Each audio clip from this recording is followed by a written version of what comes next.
دینی اعتبار سے کوئی گائیڈنس پہلے سے موجود نہیں ہے، بلکہ رسول اللہ صلی اللہ علیہ وآلہ وسلم نے اپنے زمانے سے پہلے آنے والی جو وبائی بیماریاں ہیں ان کے تناظر میں آپ نے ساری حفاظتی تدابیر اس حوالے سے بتا دی تھی، اور جتنی حفاظتی تدابیر کرونا وائرس کے حوالے سے سائنسی اعتبار سے جن کے بارے میں کہا جاتا ہے کہ ہمیں وہ اختیار کرنی چاہیے، ان میں سے کوئی بھی بات ایسی نہیں ہے جو اللہ اور اس کے رسول صلی اللہ علیہ وآلہ وسلم کی تعلیمات کے مخالف ہو، بلکہ ان تمام چیزوں کا حکم وبائی بیماری کی صورت میں رسول اللہ صلی اللہ علیہ وآلہ وسلم نے آج سے 1400 سال قبل ہی ہمیں دے دیا تھا۔ جس طرح کوارنٹائن کا کانسیپٹ ہے، صفائی اختیار کرنے کی بات ہے، یا دیگر جو معاملات اس سے ریلیٹڈ ہیں، وہ تمام کے تمام رسول اللہ صلی اللہ علیہ وآلہ وسلم نے ہمیں بتا دیے تھے، اور سائنسی تعلیمات جو اس حوالے سے ہمیں گائیڈ کرتی ہیں، اور اللہ اور اس کے رسول صلی اللہ علیہ وآلہ وسلم کی بیان کردہ باتیں، ان کے اندر کسی درجے میں بھی کوئی تضاد موجود نہیں ہے۔ ٹھیک ہے، بالکل صحیح ہے۔ ویسے بھی جیسے ہم نے بچپن سے پڑھتے آ رہے ہیں کہ جو ہے اسلام میں جو ہے صفائی نصف ایمان ہے، اور اللہ تعالیٰ جو ہے ان لوگوں کو پسند کرتا ہے جو صاف ستھرے رہتے ہیں، اور اسی طرح اسلامی تعلیمات جو ڈیلی لائف کی ہیں ہمارے لیے، ان میں اپنے آپ کو صاف ستھرا رکھنا، بال کٹانا، ناخون ترشوانا، اپنے پرائیویٹ پارٹس کا خیال رکھنا، یہ ساری وہ ساری چیزیں ہیں جو اسلام ہمیں بطور طرز عمل ان ساری باتوں کی تلقین کرتا ہے نارمل حالات میں بھی، اور اگر ہم یہ ساری چیزیں اپنے اوپر اپلائی کریں گے تو انشاءاللہ ہم کرونا وائرس کے دوران بھی اس بیماری کو ٹیکل کر سکتے ہیں۔ ٹھیک ہے جی، آپ یہ بتائیں کہ جیسے ہم نے پہلے بھی مینشن کیا تھا، ایک بات جو میں آپ سے سمجھنا چاہتا ہوں وہ یہ ہے کہ کسی نے کہا کہ وضو کرنے سے جو ہے کرونا وائرس کا علاج ہو جاتا ہے، تو آپ اس بات کو ذرا ایلیبوریٹ کریں کہ اس بات کو کرنے کی حکمت کیا تھی اور اس کے پیچھے بیک گراؤنڈ کیا ہے؟ جی، یہ بات دیکھیں، کوئی ایسی بات نہیں ہے کہ جو سائنسی اعتبار سے غلط بات ہو، بلکہ رسول اللہ صلی اللہ علیہ وآلہ وسلم نے ہمیں ہر نماز کے ساتھ وضو کرنے کی تلقین کی ہے، تو ظاہر ہے کہ وضو صفائی کا حصہ ہے، اور صفائی نصف ایمان ہے، اور جو احتیاطی تدابیر کرونا کے حوالے سے بیان کی گئی تھیں ان میں بھی اس چیز کا تذکرہ کیا گیا تھا کہ انسان اپنے آپ کو صاف ستھرا رکھے، بار بار انسان اگر ہاتھ دھوئے گا اور منہ دھوئے گا، اپنے یعنی صفائی کا خیال رکھے گا تو اس کے پھیلنے کا امکان کم ہوگا۔ تو یہ بات بالکل انہوں نے یعنی درست تناظر کے اندر کہی تھی کہ انسان جب وضو کرتا ہے تو وہ اپنی صفائی کا اہتمام کرتا ہے، اور جب وہ اپنی صفائی کا اہتمام کرے گا تو یہ بات یقینی ہے کہ اس کا اس وبائی بیماری سے متاثر ہونے کا امکان عام لوگوں کی نسبت جو اپنی صفائی کا خیال نہیں رکھتے ان کی نسبت اس کا امکان بہت کم ہوگا۔ اس لیے اس بات کے اوپر اعتراض کی کوئی وجہ نہیں ہے، یہ کوئی ایسی بات نہیں ہے جو ہمیں سائنسی تعلیمات نے جو احتیاطی تدابیر بیان کی گئی ہیں ان سے متصادم اس میں کوئی بھی ایسی بات موجود نہیں ہے۔ جی بالکل صحیح ہے۔ عبدالواجد میں بھی اسی بات کے بارے میں سوچ رہا تھا، تو اگر آپ جنرلی کیلکولیٹ کریں تو ہم وضو کے دوران ہمیں حکم ہے کہ ہم سنت ہے کہ ہم 3 دفعہ ہاتھ دھوتے ہیں، ٹھیک ہے؟ اگر آپ 5 وقت کی نماز پڑھتے ہیں اور آپ اس میں 3 دفعہ ہاتھ دھوتے ہیں تو اس کا مطلب ہے کہ آپ نے 15 دفعہ اپنے ہاتھ دھوئے ہیں، اور 3 دفعہ ہاتھ دھونے کی مجھے بات سمجھ نہیں آتی تھی، لیکن پھر جب بعد میں WHO نے کہا کہ آپ اپنے ہاتھ 20 سیکنڈ تک دھوئیں یا 40 سیکنڈ تک دھوئیں، تو پھر مجھے اس بات کی سمجھ آئی کہ جب آپ اپنے ہاتھ 3 دفعہ دھوئیں گے تو آپ کو 20 سیکنڈ یا 40 سیکنڈ لگ ہی جائیں گے، تو یہ بہت زبردست بات ہے۔ اسی طرح جو ہے اسلام میں ہاتھ دھونا صرف وضو میں نہیں ہے، کھانا کھانے سے پہلے بھی ہاتھ دھونے ہیں، کھانا کھانے کے بعد بھی ہاتھ دھونے ہیں، آپ نے باتھ روم جانا ہے وہاں پہ جانے سے پہلے ہاتھ دھونے ہیں، واپس آ کے بھی ہاتھ دھونے ہیں۔ تو اس طرح اسلامی تعلیمات پر اگر ہم عمل کریں تو میرا خیال میں ہمیں دن میں ایکسٹرا ہاتھ دھونے کی کوئی ضرورت نہیں رہے گی۔ جی بالکل اسی طرح کہ شریعت میں جو ظاہری صفائی ہے اس کی بہت زیادہ جو ہے وہ اہمیت بیان کی گئی ہے، بلکہ رسول اللہ صلی اللہ علیہ وآلہ وسلم نے بیان فرمایا ہے کہ ان الطہور شطر الایمان، کہ جو صفائی ہے وہ ایمان کا حصہ ہے، بلکہ ایک حدیث کے اندر آیا کہ صفائی جو ہے وہ نصف ایمان ہے۔ تو ہمیں غسل کی طرف ترغیب دی گئی ہے، 5 مرتبہ دن میں وضو کرنے کی ترغیب کی گئی ہے، اور کھانا کھانے سے پہلے ہاتھ دھونے کی ترغیب دی گئی ہے۔ تو آپ کی بات بالکل درست ہے کہ اگر انسان انہی اوقات میں اگر اپنے ہاتھ اچھی طرح دھو لے گا تو اسے وائرس سے بچاؤ کے لیے ایکسٹرا ہاتھ دھونے کی بھی ضرورت نہیں پڑے گی۔ ہاں جی ٹھیک ہے ٹھیک ہے. اب آپ سے میں نے یہ بات کرنی ہے کہ جیسے ہم نے انٹروڈکشن میں پہلے کہا تھا کہ اسلام جو ہے ایک اجتماعیت کا دین ہے. ہم نے دن میں 5 دفعہ نماز پڑھنی ہے, مسجد جانا ہے, باجماعت نماز ادا کرتے ہیں. اس کے بعد ابھی رمضان کا مہینہ گزرا تو اس میں ایک بڑا اچھا ہمارا ایک اسلام کا کانسیپٹ ہے کہ آپ سحور اور افطار کے ٹائم پہ مل بیٹھ کے گھر والے رشتہ دار اکٹھے روزہ رکھتے ہیں, روزہ افطار کرتے ہیں. اور اسی طرح جو ہے حج, عمرہ اور باقی جو ہماری رسومات ہیں ہم اکٹھے مل کے ادا کرتے ہیں. تو کرونا وائرس کی جب یہ احتیاطی تدابیر کے بارے میں WHO نے کہا یا ویسٹرن سوسائٹیز نے اس پہ زور دیا تو سب سے پہلے جو ہمارے یہاں یہ ریزسٹنس پیدا ہوئی کہ یہ جو ہے ہمارے اسلامی طرز عمل کو جو ہے ختم کرنا چاہتے ہیں, اس پہ پابندی لگانا چاہتے ہیں, ہماری مساجد کو بند کرنا چاہتے ہیں. تو آپ یہ بتائیں کہ کیا ان ساری احتیاطی تدابیر پر عمل کرنا, جیسے لاک ڈاؤن ہے, کوارنٹین ہے, مسجد میں جا کے نماز نہ پڑھنا ہے یا اکٹھے گیدرنگ نہیں کرنی, فی الحال اس وبا کے دوران میں بات کر رہا ہوں, تو کیا یہ سارے چیزوں پہ جو لوگ عمل کریں گے انہیں گناہ ملے گا؟ انشاءاللہ دیکھیں کہ نہ صرف یہ کہ گناہ نہیں ملے گا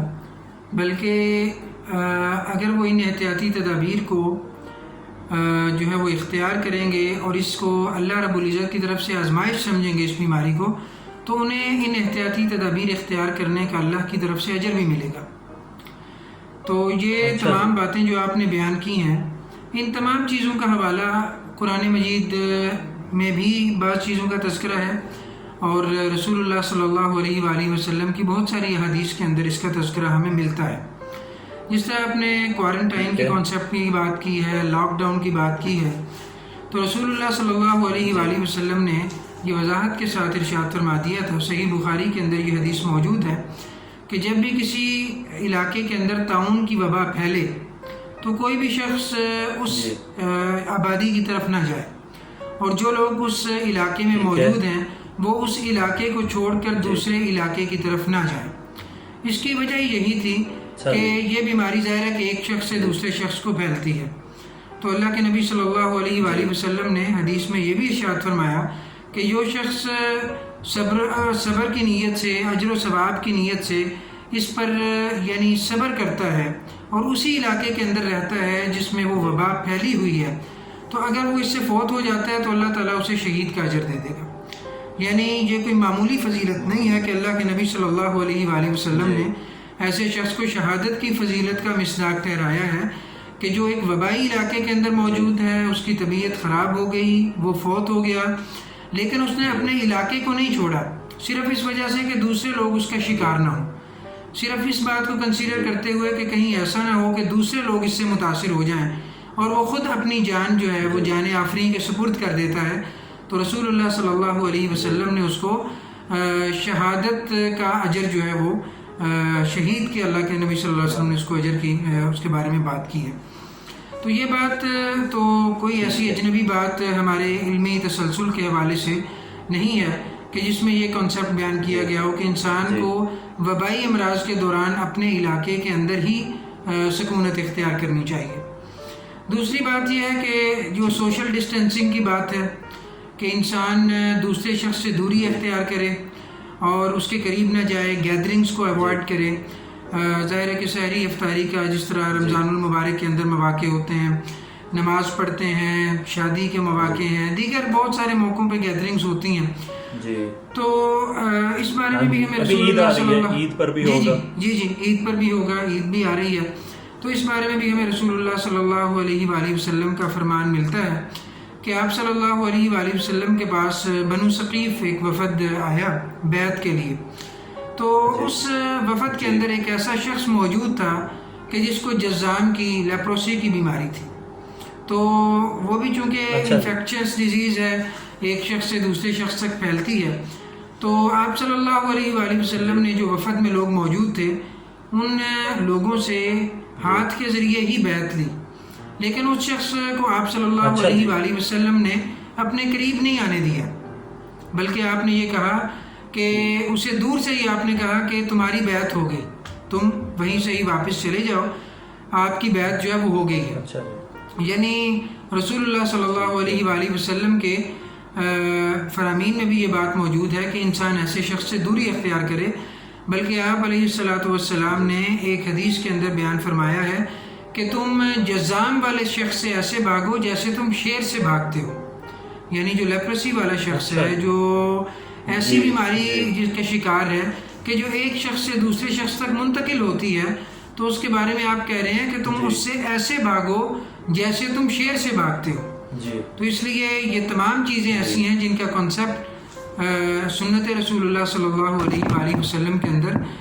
موجود ہے. تو مزید آپ نے اسی سلسلے کو آگے بڑھاتے ہوئے ایک سوال جو ہے وہ نماز کے حوالے سے پوچھا ہے کہ اس حوالے سے ہمیں کیا کوئی ہمیں کوئی تلقین ملتی ہے، ہمارے سامنے آپ کا کوئی طرز عمل موجود ہے؟ تو بالکل آپ صلی اللہ علیہ وآلہ وسلم کی سنت موجود ہے کہ جب مدینہ النبوی میں شدید بارش ہو جاتی تھی، کیچڑ جمع ہو جاتا تھا، لوگ مسجد میں نہیں آ سکتے تھے، تو آپ نے اس بات کو مد نظر رکھتے ہوئے کہ لوگ تکلیف کے اندر مبتلا نہ ہوں،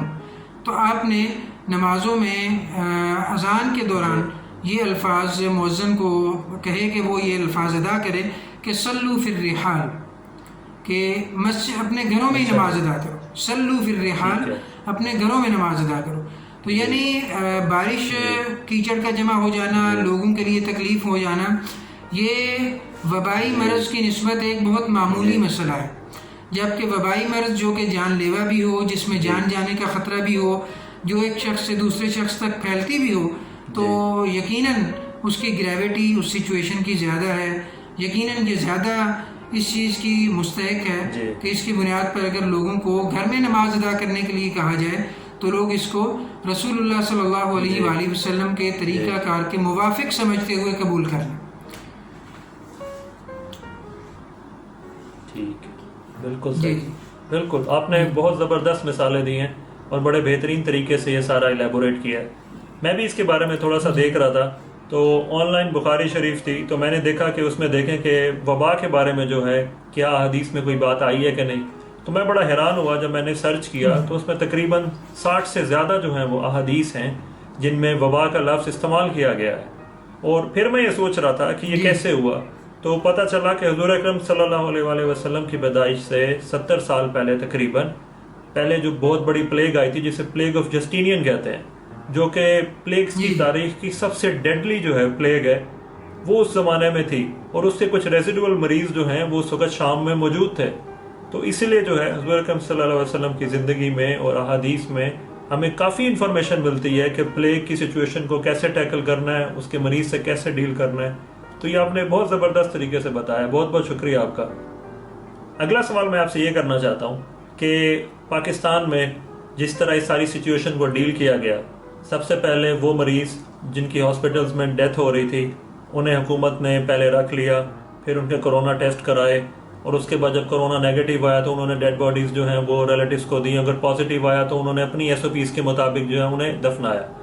میرا خیال سے یہاں جو زیادہ کرائسس کریٹ ہوا اور لوگوں میں جو ہیجان کی کیفیت پیدا ہوئی وہ اس وجہ سے ہوئی کہ حکومت نے اس پوری سچویشن کو صحیح مینیج نہیں کیا، اور اس کے بعد حکومت نے اپنی پالیسی چینج کی، اور اس کے بعد انہوں نے جو ہے لوگوں کو ڈیڈ باڈیز دینے لگ گئے، لیکن ساتھ انہوں نے میک شور کیا کہ لوگ جو ہیں انہیں اس طرح احتیاطی تدابیر کے ساتھ دفنائیں جس طرح کے کرنی چاہیے. دوسری جو بڑی بات ہے وہ یہ ہے کہ جب ہمارے ہاں جب کوئی اسلام میں جب کوئی انسان فوت ہوتا ہے تو نماز جنازہ ادا کی جاتی ہے، اور یوزلی ہمارے ہاں کانسیپٹ یہ ہے کہ جس کی نماز جنازہ میں جتنے زیادہ لوگ آئیں گے اسے اتنا نیک سمجھا جاتا ہے. تو کرونا کی وبا کے دوران یہ مسئلہ کھڑا ہوا کہ جب اب چھوٹے پیمانے پہ لوگوں کی نماز جنازہ ادا ہوئی، اس میں زیادہ لوگ شرکت نہیں کر سکے حکومتی پابندیوں کی وجہ سے اور احتیاطی تدابیر کی وجہ سے. تو آپ یہ بتائیں کہ اس سچویشن میں ہمیں اسلام کیا تعلیمات دیتا ہے اور ہمیں کس طرح اسے جسٹیفائی کرنا چاہیے؟ جی یہ بڑا ایک اہم مسئلہ ہے. تو اس میں یہ بات مد نظر رکھیے کہ یہ بات ایک نیک انسان کے لیے اچھا شگون ہے کہ اس کے جنازے میں زیادہ لوگ شرکت کریں، لیکن یہ انسان کی نیکی کا، تقویٰ کا، بزرگی کا کوئی واحد معیار نہیں ہے. بلکہ بہت سارے لوگ ہم نے اپنی زندگی میں ایسے دیکھے ہیں جو ظاہری اعتبار سے بہت برے تھے، انہوں نے بہت لوگوں کے ساتھ زیادتیاں کی، ظلم کیا، تشدد کیا، لوگوں کی زمینوں پر قبضے کیے، مال ہتھیایا، لیکن ان کے جنازوں میں ان کے پولیٹیکل انفلوئنس کی وجہ سے بہت سارے لوگ موجود تھے. لیکن بعض لوگ ایسے ہوتے ہیں جو واقعتاً بہت نیک ہوتے ہیں لیکن ان کے جنازے میں بہت کم لوگ شرکت کرتے ہیں. تو یہ اس شخص کے لیے یقیناً اچھا شگون ہے جو نیک ہے، لیکن یہ کوئی لازمی کرائٹیریا نہیں ہے. جس طرح ہم یہ بات جانتے ہیں کہ حضرت عثمان رضی اللہ تعالیٰ عنہ کو جب مدینہ منورہ میں شہید کیا گیا تھا اور باغیوں کا مدینہ طیبہ پر قبضہ تھا، تو ان کا جنازہ ادا کرنے والے لوگوں میں بہت کم لوگ تھے جنہوں نے ان کا نماز جنازہ ادا کی تھی. بہت بڑا نماز جنازہ نہیں ہو سکا تھا. تو اور بھی بہت سارے صحابہ کرام جو جنگوں میں لڑے، جو شہید ہوئے، جو ایسی جگہوں پر تھے جہاں پر بہت زیادہ لوگ موجود نہیں تھے، تو ان کے جنازوں میں بہت زیادہ لوگ شریک نہیں ہو سکے. تو یقیناً ہم تو ان کو جنتی سمجھتے ہیں، لیکن ظاہر ہے کہ یہ کوئی انسان کی نیکی کا کوئی واحد معیار نہیں ہے. اگر حکومت نے اس بات کی پابندی لگائی ہے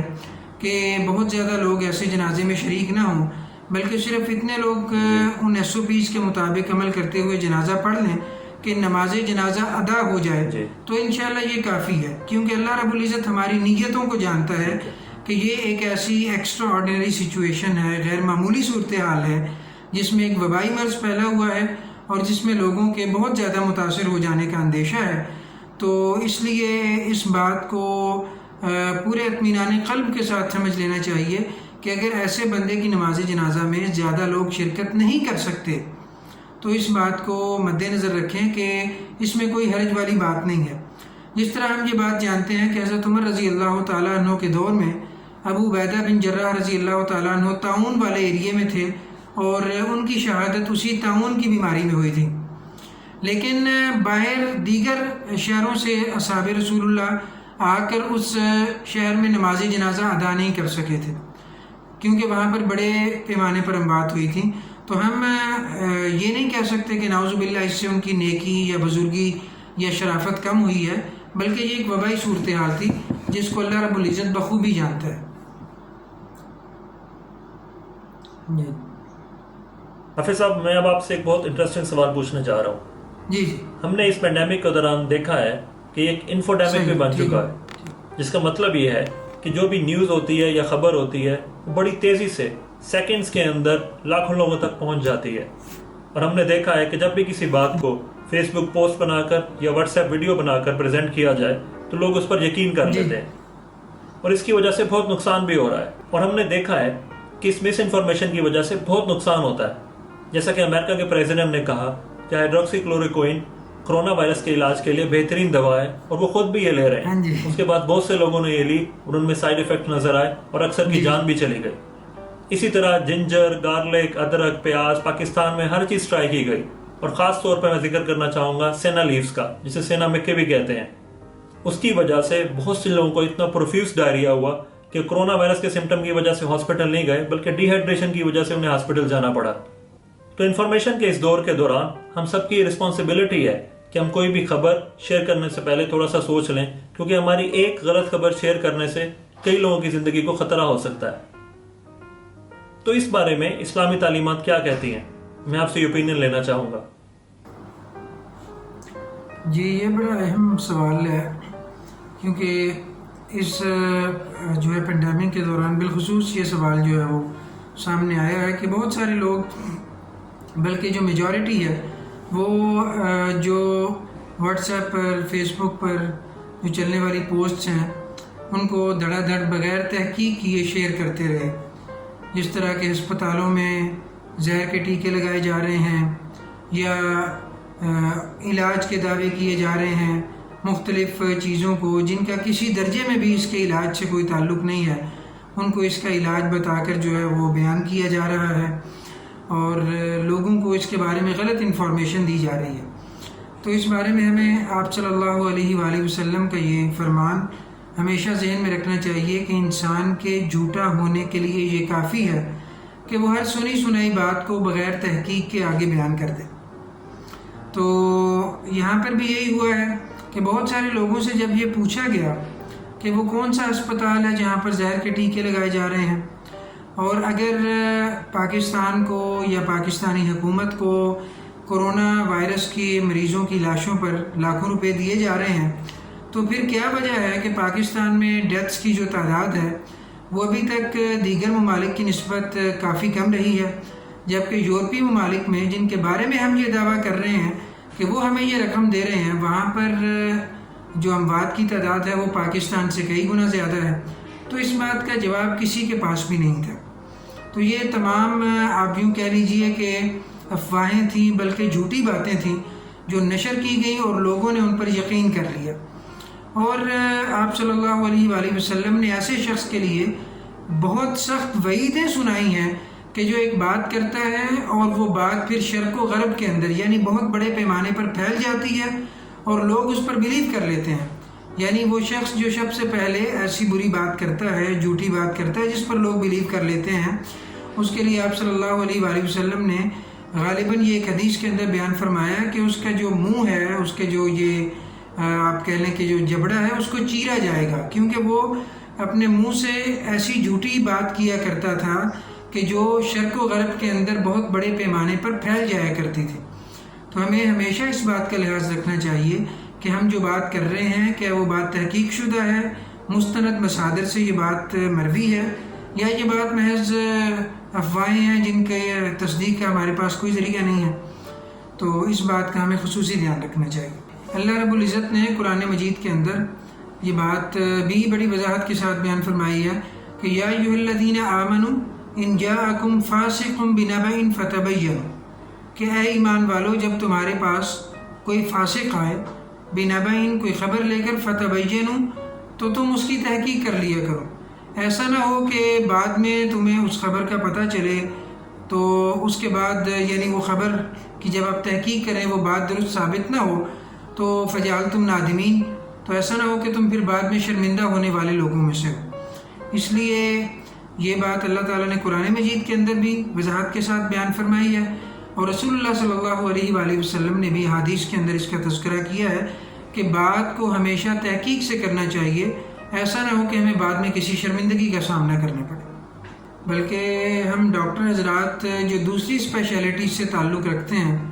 جن کا ڈائریکٹلی اس وبا سے کوئی تعلق نہیں ہے، ہمیں بھی بعض اوقات کسی انفارمیشن کو اس کی کریکشن کے لیے اپنے ان دوستوں سے رابطہ کرنا پڑتا ہے جو ڈائریکٹلی اس بیماری کو ڈیل کر رہے ہیں یا اس کے اسپیشلسٹ ہیں۔ تو عام لوگ جو ظاہر ہے کہ علم طب سے تعلق ہی نہیں رکھتے، جب وہ اس کے بارے میں بغیر علم کے باتیں کرتے ہیں تو وہ بہت بڑے پیمانے پر جو ہے وہ مس انفارمیشن کا جو ہے وہ سبب بنتے ہیں، اور بہت بڑے پیمانے پر غلط جو معلومات ہیں ان کی ترویج کا سبب بنتے ہیں۔ اچھا جی حافظ صاحب، میں آپ سے آخر میں ایک بہت اہم سوال کرنا چاہتا ہوں جو کہ مینٹل ہیلتھ سے ریلیٹڈ ہے۔ اس پینڈیمک کے دوران ہم نے دیکھا ہے کہ جب ملک لاک ڈاؤنز میں گئے ہیں اور اکانومیز کولیپس کی ہیں تو اس سے بہت سے لوگوں کی نوکریاں چلی گئی ہیں۔ گھر میں اکیلے بیٹھنے کی وجہ سے، کوئی جاب نہ ہونے کی وجہ سے بہت سے لوگ انزائٹی اور ڈپریشن کا شکار ہیں۔ اسی طرح جب اس وائرس کی وجہ سے پوری دنیا میں جو ہلاکتیں ہو رہی ہیں تو ہر کسی کا کوئی نہ کوئی رشتہ دار، کوئی نہ کوئی گھر والا اس وبا کی وجہ سے اس دنیا سے جا چکا ہوا ہے۔ تو اس غم کو کیسے ہینڈل کیا جا سکتا ہے؟ کیا اسلام ہمیں مدد کرتا ہے اس ساری وبا کے دوران کہ کس طرح ہم اپنی مینٹل ہیلتھ کا خیال کر سکتے ہیں اور کس طرح ہم اس غم کو اور اس صدمے کو برداشت کر سکتے ہیں؟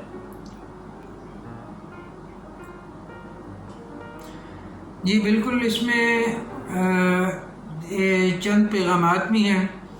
اور اس میں ہمارے لیے چند سوچنے کی باتیں بھی ہیں اور بشارتیں بھی ہیں، اچھی خبریں بھی ہیں۔ سوچنے کا مقام اللہ تعالیٰ نے ہمیں یہ دیا ہے کہ سوچنے کا موقع اللہ تعالیٰ نے ہمیں یہ دیا ہے کہ ہم یہ سوچیں کہ ہماری موت کسی بھی وقت آ سکتی ہے، اور انسان بظاہر اپنے آپ کو بہت طاقتور سمجھتا ہے، لیکن انسان بہت کمزور ہے۔ یہ ایک ایسا جرثومہ جو نظر نہیں آ سکتا، یہ محض اس کے انفیکشن کی وجہ سے یہ اپنی زندگی سے انسان ہاتھ دھو سکتا ہے، ٹھیک ہے؟ یعنی انسان خود اتنا کمزور ہے۔ تو اللہ تعالیٰ نے سب سے پہلا میسج تو ہمیں یہ دیا ہے کہ ہم اللہ رب العزت کے سامنے عاجزی اختیار کریں، اور اس بات کو ہمیشہ اپنے ذہنوں کے اندر مد نظر رکھیں کہ ہم ہمیشہ زندہ رہنے کے لیے نہیں آئے، ہم نے مر جانا ہے اور ہم نے اللہ رب العزت کے سامنے پیش ہونا ہے۔ پہلا پیغام تو اس کا یہ ہے۔ دوسرا پیغام یہ ہے کہ اللہ کے نبی صلی اللہ علیہ وآلہ وسلم نے اس کے بارے میں یہ بیان فرمایا ہے کہ یہ جو طاعون ہے، طاعون کے بارے میں آپ نے فرمایا تھا کہ یہ ایک عذاب ہے اللہ جس پہ چاہتا ہے یہ بھیج دیتا ہے۔ پھر آپ نے ساتھ ہی یہ بات ارشاد فرمائی کہ اللہ تعالیٰ نے اسے اہل ایمان کے لیے رحمت بنایا ہے، یعنی یہ اہل ایمان کے لیے رحمت ہے۔ ہاں جی، کہ رحمت کس طرح سے ہے؟ آپ نے یہ بھی ساتھ فرمایا کہ جو شخص بھی طاعون پھیلنے کے بعد اپنے شہر میں ثواب کی نیت سے صبر کر کے وہیں پر موجود رہے، یہ جانتے ہوئے کہ اللہ تعالیٰ نے اس کی تقدیر میں جو لکھ دیا ہے وہی اس کے لیے ہو کر رہے گا، تو اگر وہ فوت ہو جائے تو اس کے لیے شہید جیسا اجر ہوگا۔ یعنی ایک ایسا شخص جو اپنے علاقے کے اندر اس لیے ٹھہرا رہتا ہے کہ اللہ تعالیٰ نے جو میرے لیے مقدر کر دیا ہے وہ میرے ساتھ ہو کر رہے گا، تو اللہ کے نبی صلی اللہ علیہ وسلم نے ارشاد فرمایا تو ایسے شخص کے لیے شہید جیسا اجر ہوگا۔ یعنی اللہ تعالیٰ نے اسے اہل ایمان کے لیے رحمت بنا کے بھیجا ہے۔ یہ بات اللہ کے نبی صلی اللہ علیہ وآلہ وسلم نے وضاحت سے بیان فرما دی ہے، اور وہ لوگ جو اللہ پر ایمان نہیں لائے اور اللہ کا انکار کرتے رہے ان کے لیے اللہ تعالیٰ نے اسے عذاب بنا کے بھیجا ہے۔ تو اس میں اہل ایمان کے لیے بہت بڑی بشارت بھی ہے، بہت بڑی خوشخبری بھی ہے کہ وہ اگر ان احتیاطی تدابیر پر عمل کرتے ہیں اور اگر انہیں کچھ ہو جاتا ہے، فرض کریں وہ اپنی زندگی سے یعنی ہاتھ دھو بیٹھتے ہیں یا مشکلات کا شکار ہوتے ہیں، تو ان کے لیے انشاءاللہ شہید جیسا اجر ہے۔ جی بالکل، اللہ کے نبی صلی اللہ علیہ وآلہ وسلم نے ایک تو وہ شہید ہے جو میدان معرکہ کا شہید ہے، جو یعنی کسی معرکے کے دوران شہید ہوتا ہے۔ اس کے علاوہ آپ صلی اللہ علیہ وآلہ وسلم نے 5 لوگوں کے بارے میں بھی یہ بات بیان فرمائی ہے کہ 5 قسم کے لوگ شہید ہیں، اور ان میں ایک جو ہے وہ آپ نے طاعون کی بیماری سے یعنی وبائی بیماری سے جو مرنے والا ہے اس کو بھی آپ صلی اللہ علیہ وآلہ وسلم نے شہید قرار دیا ہے۔ اسی طرح آپ نے ڈوب کر مرنے والے کو بھی شہید قرار دیا ہے، اونچائی سے گر کر مر جانے والے شخص کو بھی شہید قرار دیا ہے، قحط کی بیماری سے جو ہے وہ فوت ہو جانے والے شخص کو بھی شہید قرار دیا ہے۔ تو یہ طاعون کی جو بیماری ہے یہ بھی ان 5 یعنی ان کازز میں سے آتی ہے، ایک ہے جن کو آپ صلی اللہ علیہ وآلہ وسلم نے یعنی شہید قرار دیا۔ تو اگر کوئی شخص اس کا شکار ہوتا ہے، اس کو مشکلات کا سامنا کرنا پڑتا ہے اور وہ فوت ہو جاتا ہے، تو اس کو اور اس کے اہل خانہ کو اس بات کا اطمینان رکھنا چاہیے کہ انشاءاللہ اس کی موت شہادت کی موت ہے، اور انہیں اس پر صبر اور تحمل کا مظاہرہ کرنا چاہیے۔ ذہنی تناؤ میں بھی ہمارے سامنے اللہ رب العزت کی طرف سے واضح تعلیمات، گائیڈنس موجود ہے کہ الا بذکر اللہ تطمئن القلوب، کہ جو دلوں کا اطمینان ہے، دلوں کا سکون ہے، وہ اللہ کے ذکر کے اندر ہے۔ تو جیسا کہ بہت سارے لوگوں نے یہ بات بھی کی ہے کہ آپ کوارنٹائن کو آپ قرآن ٹائم بنا لیں، آپ اللہ کے ساتھ اپنے تعلق کو جتنا مضبوط کریں گے، آپ کے اوپر انگزائٹی کا اور آپ کے اوپر جو ڈپریشن کا جو حملہ ہے وہ انشاءاللہ اتنا ہی کم ہوگا۔ انسان کوئی شک نہیں کہ اپنے اوپر جو پیش آنے والے مختلف حالات ہوتے ہیں، انسان ان سے متاثر ہوتا ہے، بعض اوقات پریشانی کا شکار ہو جاتا ہے، ذہنی تناؤ کا شکار ہو جاتا ہے، لیکن اللہ رب العزت کے ساتھ لگاؤ ایک ایسی چیز ہے جو انسان کو ان حالات سے نکالتی ہے اور ان حالات سے نکالنے کا ایک انسان کو حوصلہ دیتی ہے۔ تو ہمیں ہمیشہ اس طرح کے حالات میں اللہ کے ساتھ اپنے تعلق کو مزید مضبوط کر لینا چاہیے، اللہ کے ساتھ لو لگانی چاہیے، اپنے کوارنٹائن کو قرآن ٹائم میں کنورٹ کر لینا چاہیے، اللہ کی کتاب سے اپنے تعلق کو مضبوط کر لینا چاہیے، اور اس بات پر اپنا ایمان اور توکل مضبوط کر لینا چاہیے کہ جو اللہ تعالیٰ نے میری قسمت میں لکھا ہے وہ مجھ تک آ کر رہے گا، وہ مجھ سے کوئی روک نہیں سکتا۔ اگر میں اس بیماری کے حملے کے بعد شفا یاب ہو جاؤں گا تو یہ بھی اللہ تعالیٰ نے لکھ دیا ہے، اگر خدا نخواستہ میرے لیے کوئی پیچیدگی پیدا ہو جائے گی تو یہ بھی اللہ تعالیٰ نے لکھ دیا ہے، لیکن میری ذمہ داری یہ ہے کہ میں ان تمام احتیاطی تدابیر پر عمل کروں جن احتیاطی تدابیر کو آج ہماری طب بیان کرتی ہے، اور جن احتیاطی تدابیر کی طرف اللہ کے نبی صلی اللہ علیہ وآلہ وسلم نے بھی اپنی توجہ دلائی ہے۔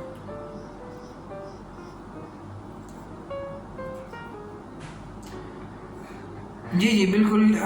اور توکل ہمیں اللہ رب العزت پر کرنا چاہیے، لیکن توکل کا یہ مطلب ہرگز نہیں ہے کہ انسان جو ہے وہ اپنی تیاری نہ کرے۔ آپ صلی اللہ علیہ وآلہ وسلم جب بھی میدان یعنی غزوات کے اندر نکلے تو آپ اپنی تیاری کر کے نکلے، ایسا نہیں ہوا کہ آپ نے اپنی تیاری نہیں کی، جتنی تیاری ہو سکتی تھی وہ آپ نے کی۔ اسی طرح آپ صلی اللہ علیہ وآلہ وسلم کا ایک ارشاد ہے کہ توکل کا یہ مطلب ہے کہ پہلے تم اپنے اونٹ کو باندھو اور پھر اس پر توکل کرو، یعنی ایسا نہ ہو کہ تم اپنے اونٹ کو کھلا چھوڑ دو، وہ بھاگ جائے، وہ دور چلا جائے، گم ہو جائے، اور بعد میں تم پچھتاتے رہو اور کہو کہ جی میں نے تو اللہ پر توکل کرتے ہوئے چھوڑ دیا تھا۔ نہیں، اس کا مطلب یہ ہے کہ پہلے تم اونٹ کو رسی سے اچھی طرح باندھو، یعنی جو تم تدبیر اختیار اچھی طرح کر سکتے ہو وہ اختیار کرو، اس کے بعد جو اللہ تعالیٰ نے آپ کی قسمت میں لکھ دیا ہے، جو بھی معاملہ آپ کے ساتھ پیش آتا ہے اس پر آپ توکل کریں، انشاءاللہ اللہ تعالیٰ آپ کو توکل کرنے کا اجر بھی دے گا، اور اگر کوئی مشکل آپ پہ آتی ہے، آپ اس پر صبر اختیار کرتے ہیں تو اللہ تعالیٰ اس کا بھی اجر آپ کو انشاءاللہ دے گا۔ زبردست طریقے سے آپ نے ساری چیز سمرائز کی ہے کہ انسان کو اللہ تعالیٰ پر توکل کرنا چاہیے اور ساتھ ہی ساتھ احتیاطی تدابیر استعمال کرنی چاہیے، اور انشاءاللہ ہم خیر خیریت سے اس پینڈیمک سے نکل جائیں گے۔ میں اللہ تعالیٰ سے دعا کرتا ہوں کہ اللہ تعالیٰ ہم سب کو اپنی حفظ و امان میں رکھے اور جلد از جلد پوری دنیا کو اس پینڈیمک سے چھٹکارا عطا فرمائے۔ اور آخر میں اگر آپ نے کوئی بات کرنی ہے، کوئی پیغام دینا چاہتے ہیں تو پلیز۔ آمین آمین۔ جی بالکل، آپ کا بھی بہت شکریہ کہ آپ نے موقع دیا کہ لوگوں کو مذہبی حوالے سے جو کچھ اشکالات ان کے ذہن میں ہو سکتے ہیں ان کے ان اشکالات کو دور کیا جائے، اور بہت پازیٹیو میسیج آپ جو ہے وہ دینے کی کوشش کر رہے ہیں، اور ہم یہ دعا کرتے ہیں کہ آپ کا یہ پیغام ہر جگہ پہنچے کہ انسان اس صورتحال کو اللہ اور اس کے رسول صلی اللہ علیہ وآلہ وسلم کی تعلیمات کی روشنی میں ہی اچھے طریقے سے ہینڈل کر سکتا ہے، انسان پریشانی سے بچ سکتا ہے، اللہ پر توکل کر سکتا ہے، اور ان کے ساتھ ساتھ احتیاطی تدابیر اختیار کرتا ہے۔ تو یہ سب کچھ انسان جب کر رہا ہے تو اپنے اللہ کی اور اللہ کے رسول کی اطاعت کر رہا ہے۔ اسی یعنی پیغام کے ساتھ ہم انشاءاللہ اس گفتگو کا اختتام کریں گے، اور آپ کا بھی بہت شکریہ۔ حافظ صاحب آپ کا بہت بہت شکریہ، آپ نے ہمیں ٹائم دیا، آپ نے اتنے اچھے موضوع پر ہمیں انلائٹن کیا اور ہماری انفارمیشن میں اضافہ کیا۔ میں تو خود ابھی سے بہت اچھا فیل کر رہا ہوں اتنی اچھی باتیں سن کے آپ سے۔ بہت بہت شکریہ، انشاءاللہ ضرور ملاقات ہوگی، اپنا خیال رکھیں، اللہ حافظ۔